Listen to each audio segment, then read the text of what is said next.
Welcome back. We begin with Pakistan's Foreign Minister Shah Mahmood Qureshi, who says the Taliban have agreed to reduce violence in Afghanistan. In a statement, Qureshi said negotiations between Taliban and the US are ongoing for quite a while. The Foreign Minister said Pakistan wants the dialogue to be result-oriented and welcomes all peace initiatives. He said Pakistan has played its role effectively for peace and stability in Afghanistan. The Foreign Minister said regional stability is essential for both Pakistan and Afghanistan.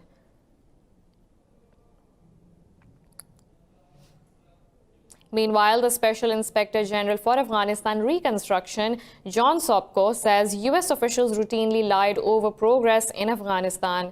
Sopko was summoned by the U.S. Congress to testify on the Washington Post's recent release of previously classified Afghanistan papers. In his statement, he said right from its start, the entire operation in Afghanistan reeked of arrogance and deceit. He said the U.S. sent personnel into Afghanistan who did not know the difference between Al-Qaeda and the Taliban. Sopko also said abuses committed by coalition-aligned warlords drove many Afghans into the Taliban's arms. Moving on to the UN Security Council, which has discussed situation in Indian-occupied Kashmir in a closed-door meeting. The second round of closed-door consultations since August 5th was requested by China. Pakistan's Prime Minister Imran Khan welcomed meeting, saying it is a recognition of seriousness of crisis in the valley. Pakistan says the United Nations has called the situation in the valley tense since the August 5 revocation of its special status. Foreign Minister Shah Mahmood Qureshi said the body noted excessive use of force, tear gas, rubber bullets and killings in the valley. Talking to media, China's UN Ambassador Jiang Jun said Kashmir issue is always in the agenda of the Security Council. Russian acting permanent representative to UN Dmitry Polyansky said Moscow stands for the normalization of ties between India and Pakistan. Meanwhile, in India, as many as 14 states have refused to implement BJP government's controversial Citizenship Act. The law, widely perceived as racist, has triggered countrywide mass protests and clashes, costing 27 lives since it was passed in December. The states against the anti-Muslim law include Punjab, Chhattisgarh, Rajasthan, Karnataka, Madhya Pradesh, Maharashtra and Andhra Pradesh. State governments have declared the law divisive and violation of Indian constitution and basic human rights. Meanwhile, Jamia Millia University has moved the court against Delhi police for their action on December 15th inside the institution. Huge violence broke out after police tortured students for protesting against the new act. Iran says the UK, France and Germany are appeasing US President Donald Trump by accusing Tehran of violating the 2015 nuclear deal. Foreign Minister Javad Zarif said European states had sold their integrity to avoid trade tariffs. Zarif's tweet followed the Washington Post report that EU3 accused Iran of violating the nuclear deal due to tariff threats by the US. The report says the US threatened to impose tariffs on European cars if the three countries did not formally accuse Iran of violating the 2015 deal. European countries triggered the nuclear agreement dispute mechanism earlier this week. The framework amounts to a formal accusation against Tehran that it broke the terms of the deal. It could also lead to a reinstatement of the United Nations sanctions lifted under the accord. More from the Middle East. In Syria, 18 people have been killed after government airstrikes hit a vegetable market in Idlib. The Syrian Observatory for Human Rights says 20 others were critically wounded and warned that the death toll may rise. It said 2 children and a rescue worker are among the dead. The attack destroyed several vehicles, leaving the burned bodies of motorists trapped inside. The strikes have ended the Idlib ceasefire brokered last week by Russia and Turkey. The U.S. has criticized the strikes, saying Washington will take diplomatic measures against the Syrian government and its allies. The war in Syria has killed over 380,000 people since 2011. Meanwhile, Israeli warplanes have bombed the Gaza Strip. The Israel Defense Force says its jets struck Hamas posts in retaliation to rockets fired from the area. Severe damage was caused to Hamas military posts and facilities. Medical and firefighting teams have been on alert and sent to the damaged buildings. No casualties have been reported so far. In the occupied West Bank, Israel has announced the creation of 7 nature reserves. Palestine has criticized the move, saying the step is an act of land confiscation meant to take over large areas of the territory. In Lebanon, 35 people have been injured after police fired tear gas to disperse protesters laying siege to Russia's embassy in Beirut. The activists in turn threw stones at security officers, forcing them to retreat. Witnesses say several journalists are among the injured. The embassy's press service said embassy employees were not injured in the violence. It said the embassy was not the crowd's target. The demonstration started in October against alleged government corruption and inefficiency.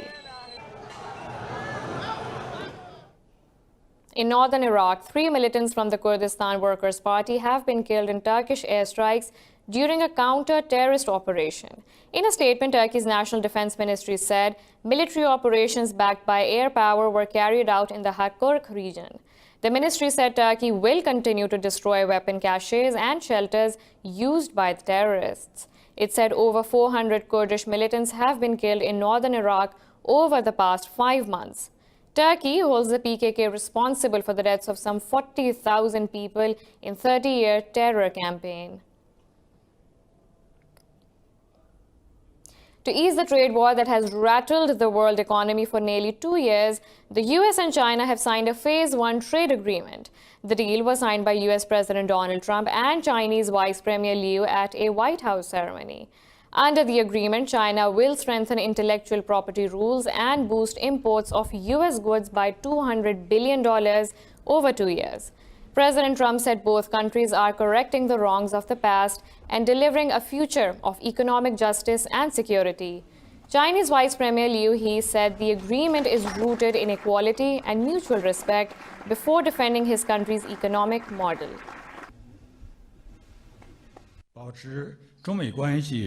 This is mutually beneficial and a win-win agreement. It will stabilize global economic development, promote world peace and prosperity, and it is in the interest of the producers, consumers, and investors in both countries.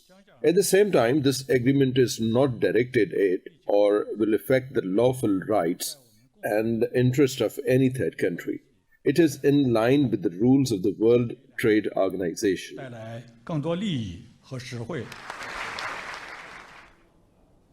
US Vice President Mike Pence said discussions on a Phase 2 trade deal have already begun.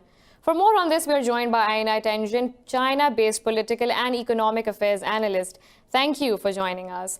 Now, Mr. Tenjin, with the US and China signing the deal, how far can the rest of the world take this as a sign that economic life will return to normal? No, if there's an old normal, the new normal will probably involve quite a bit of distrust between these two powers.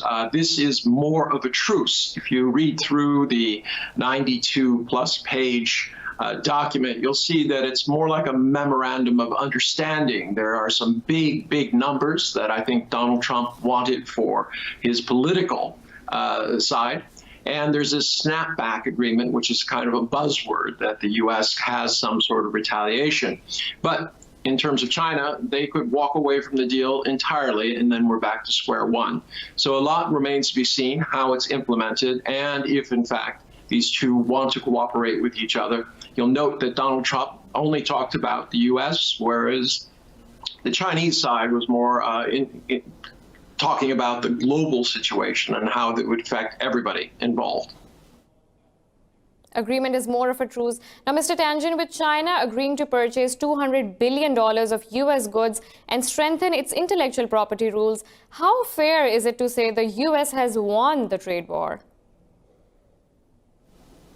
Well, the intellectual property rules have actually been being strengthened. In fact, there is nothing actually in the new document which hasn't already been implemented.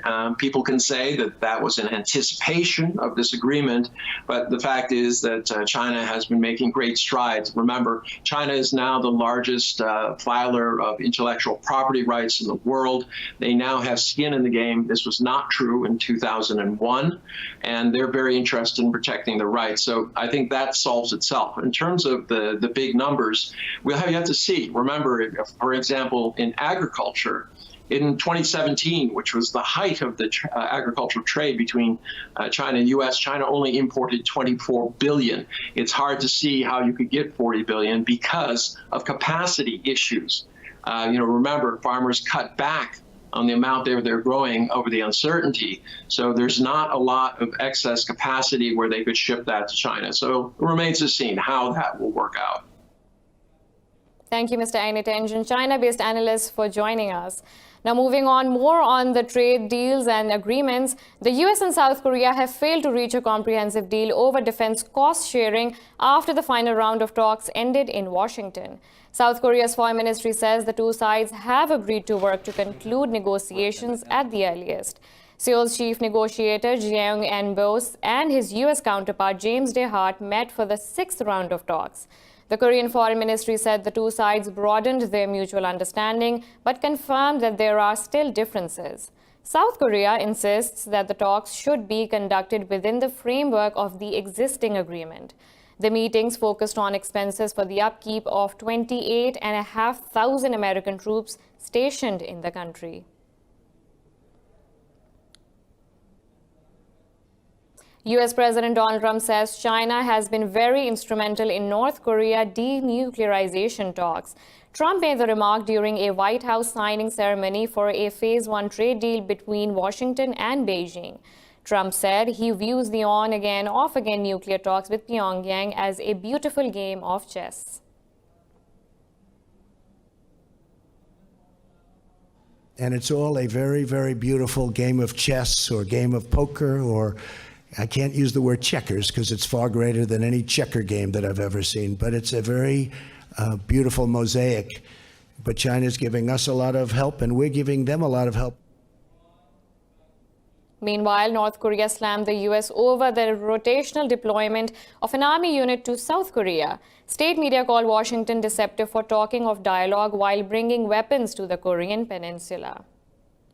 Now, South Korea says two ships with a Korean crew have been detained by Indonesia and accused of violating its territorial waters.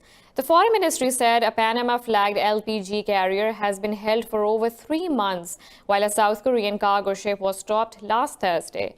The ministry said 9 South Koreans, including the captain, and 8 Indonesian sailors were on board one of the vessels. It said the second ship carried 4 South Koreans and 19 Indonesians. The South Korean government is working to secure the sailors' release. We're taking a short break. Stay with us. Coming up next in this news bulletin, keeping track of all mosques in the country. City safer than Paris, New York, and Berlin.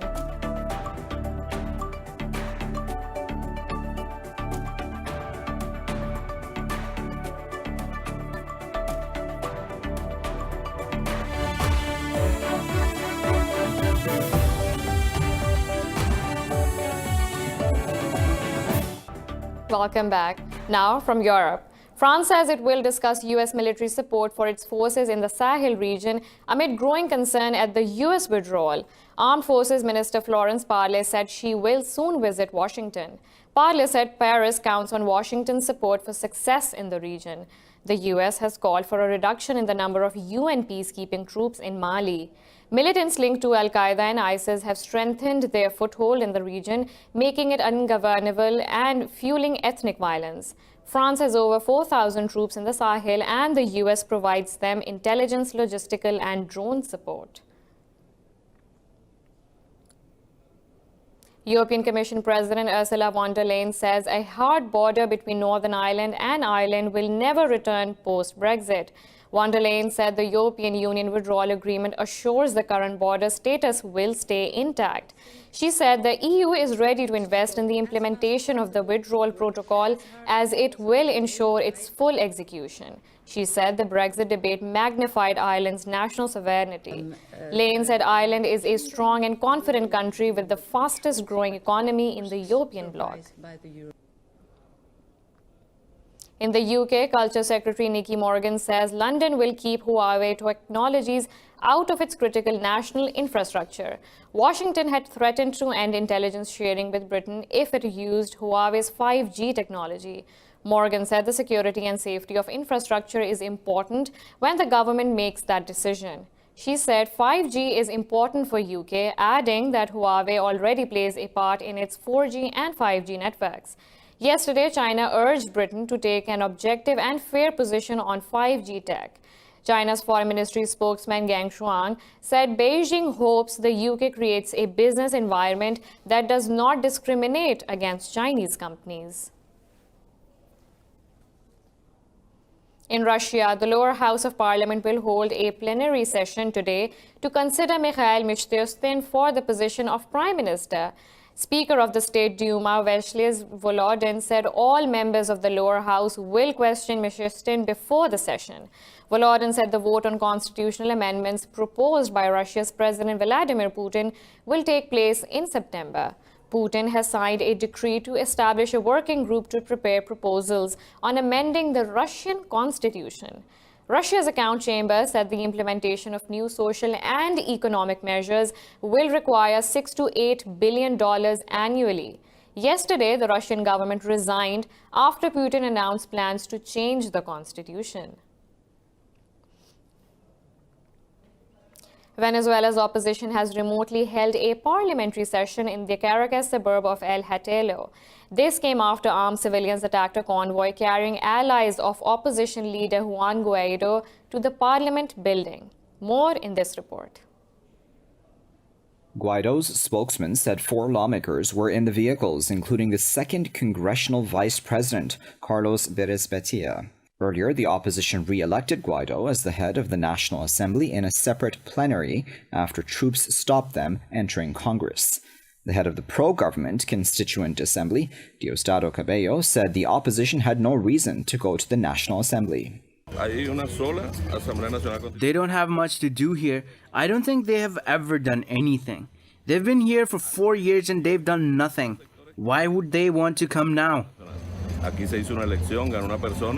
Despite U.S. sanctions, Maduro remains in power and is backed by Venezuela's military, Russia, China, and Cuba. The UN is warning of higher temperatures and extreme weather in 2020, declaring the past decade the hottest on record.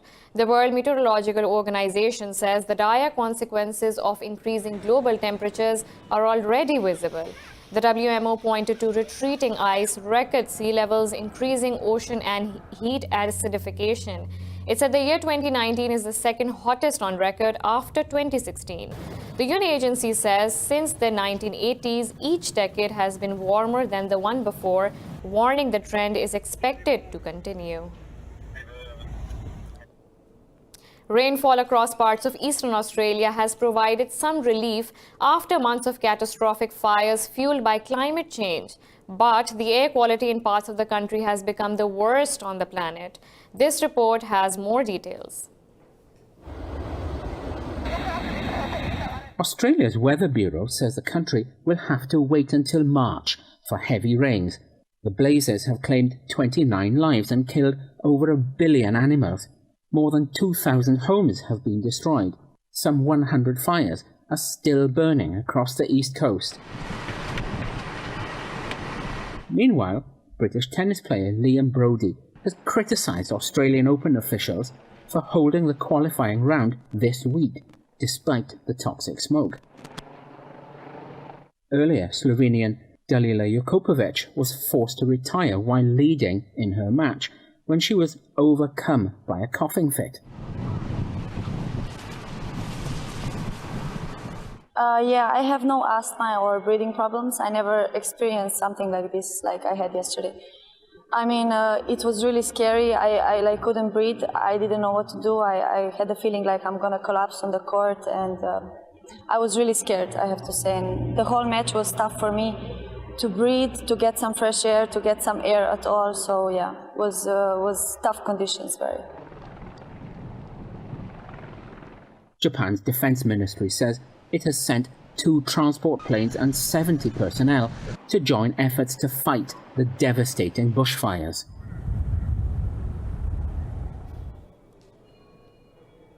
Brazil's indigenous tribes have joined forces to protect the environment and native land rights. The tribes say far-right President Jair Bolsonaro's policies are destroying the Amazon forest. Nearly 450 members of 47 tribes have met at a village on the Xingu River to discuss their plan of action. Bolsonaro previously said he wants to open up the Amazon to commercial mining and agriculture to lift indigenous people out of poverty.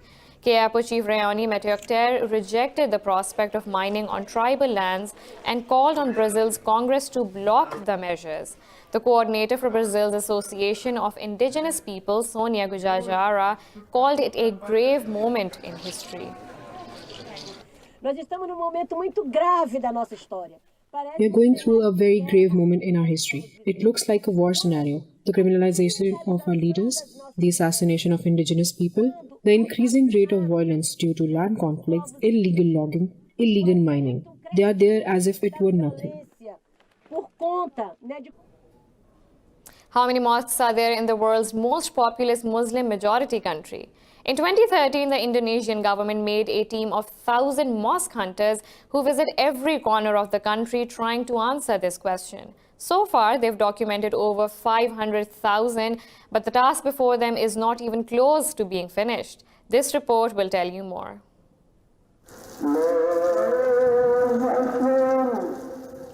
Counting the exact number of mosques in Indonesia is no small task. 90% of the country's population is Muslim. It is estimated there are 740,000 mosques spread over Indonesia's 17,000 islands.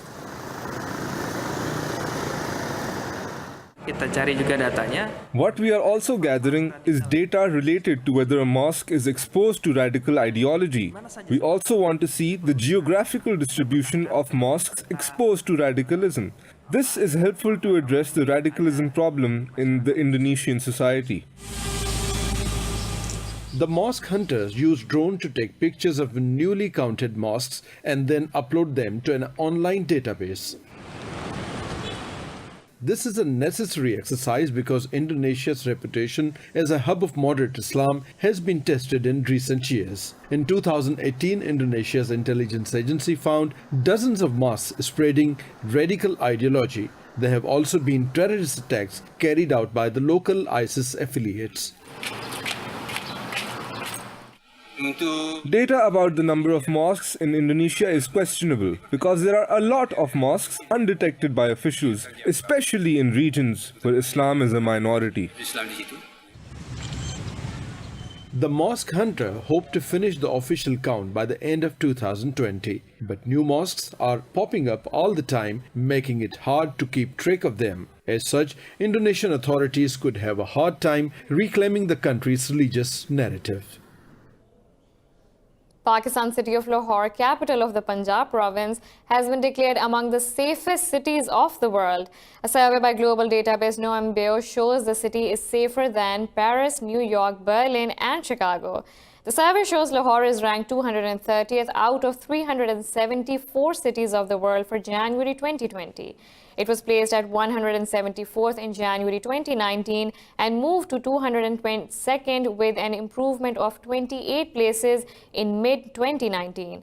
Karachi, the largest city of Pakistan, also improved by 22 places on the list and moved from 66th position to 88th.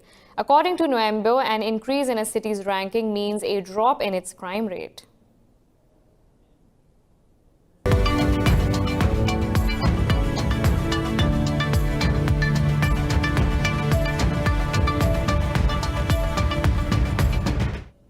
Stock markets in Europe have risen after the US and China signed an eagerly awaited Phase 1 trade deal. CAC 40 in Paris is trading marginally higher. Frankfurt's DAX has gained a fraction after HelloFresh and John Wood Group shares jumped over 10% each. FTSE 100 is trading slightly lower after Pearson shares plunged over 13%. In Asia, Seoul's Kospi closed nearly 0.75% higher as Hyundai shares surged nearly 3.5%. Meanwhile, international oil prices have gained nearly 1%, barring last week's losses.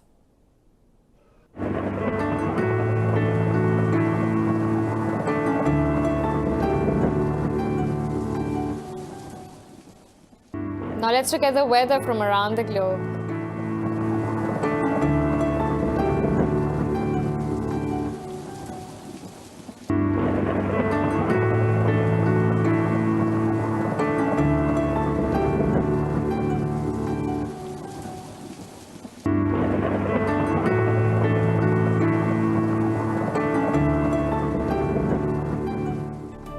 This is all for now. For the latest updates, you can follow us on social media at indus.news.